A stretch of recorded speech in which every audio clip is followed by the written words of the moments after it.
I truly believe that the pendulum swings both ways. And I think people forget that.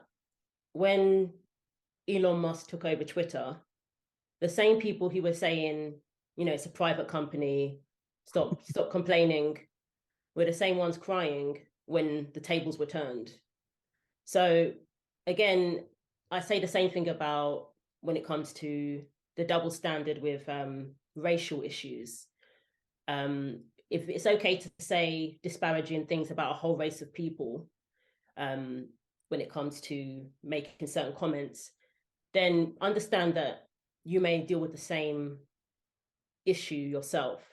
So it's okay now. I find there's the double standard, the way Black people can say certain things, particularly about white people, and it's kind of acceptable to speak a certain way.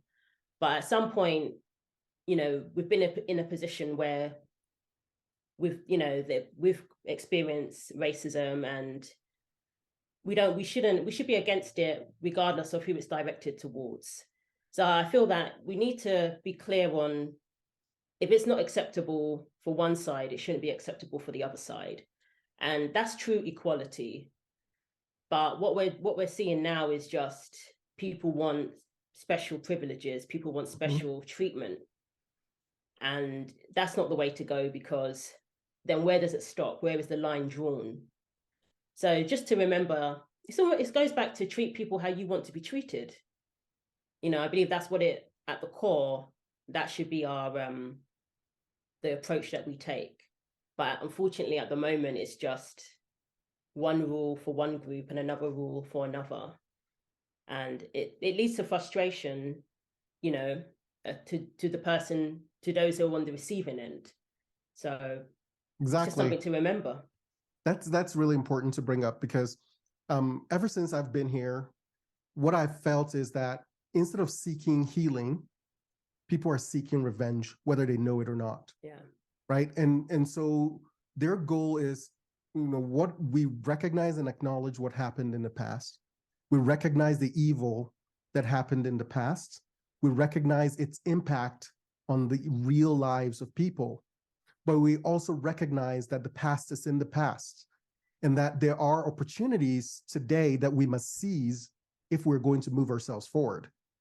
And we need to look forward by resting on the, I'd say, we need to look forward by resting on the gains of the past, not going back and uprooting those gains and then pretending they don't exist. Right. Exactly. And I think that's one of the challenges we're having, especially on the racial issue, is a lot of these people, when you come down to it, and exactly what you're talking about, which is we should be able to say this about this group of people, but they shouldn't be able to say the same to us. Right. It's this idea that we want to be on top. We want to be, basically dish out the same thing that was done to us. Right. And whether people realize it or not, that's exactly what they're doing in their actions in a lot of ways. And if we want true equality, we definitely have to recognize that everybody, every culture has gone through difficult times.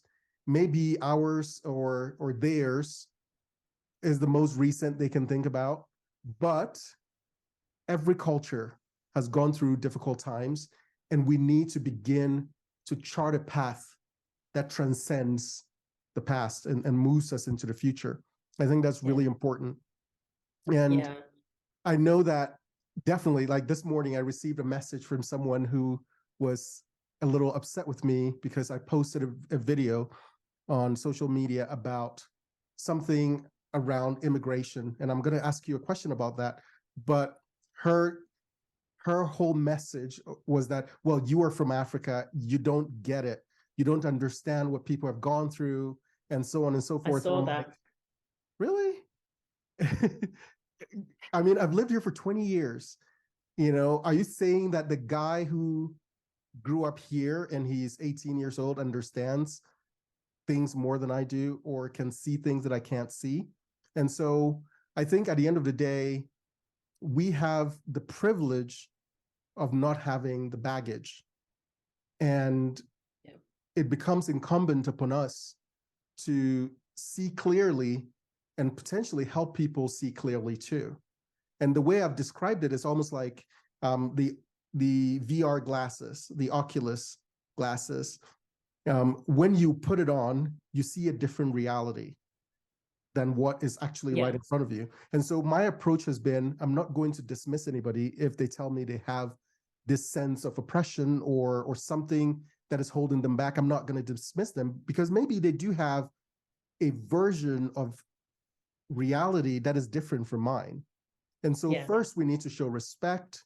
And then after we've shown respect, hopefully our path would be to help them take those glasses off, to actually see the reality in front of them, so they recognize the opportunities in front of them and take advantage of those opportunities.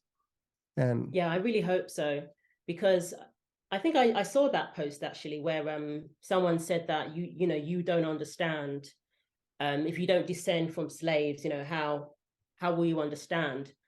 But they're discounting what you've been through on your journey to this country. And I mean, you're talking about not having freedom of speech. There's no First Amendment in Nigeria or Ghana or, Cuba, but you were born and raised here under those God-given rights that other people haven't enjoyed. So while some people, and like you said, no, do not discount how people feel. If people feel traumatized by what their ancestors went through, I'm not going to dismiss that. Absolutely not. But at the same time, there are people who have been through things that are much more recent in their countries. So when they come here, they are so grateful to be here. They probably wish they were born here and had, the opportunity from the start. So it's a matter of, like you said, not discounting people. It is what it is. If that's how somebody has reacted to learning about their history, even me, when I read books about slavery and even up until like Jim Crow, civil rights era, it makes me angry. When back, I can remember being angry learning about that history. But if I'm looking at today, I'm so grateful for how far we've come and what America is today. I mean, we had Obama, the first Black president here. Even in the UK now, things are changing. But while America had its first Black president, other Western countries can't even think of being in that position. So America has come a long way. And I don't think it's delusional to acknowledge that. I think that's just fact. And I know people who moved here because they felt there was more opportunities here than in the UK, Black people who felt that there was a bit more kind of like elitism in the UK. Are you suggesting we're not being hunted in America, as LeBron James says? Yeah, believe it or not, I am suggesting perhaps we don't have to worry about that now. But yeah, it's just, like you said, it's just opening your eyes to, I do believe that some people are still mentally enslaved. And, that's a real tragedy. That still exists today, where people are enslaved mentally. So I hope with conversations and, a lot of prayer, that they will see that's, they're a free person and they can be free mentally too.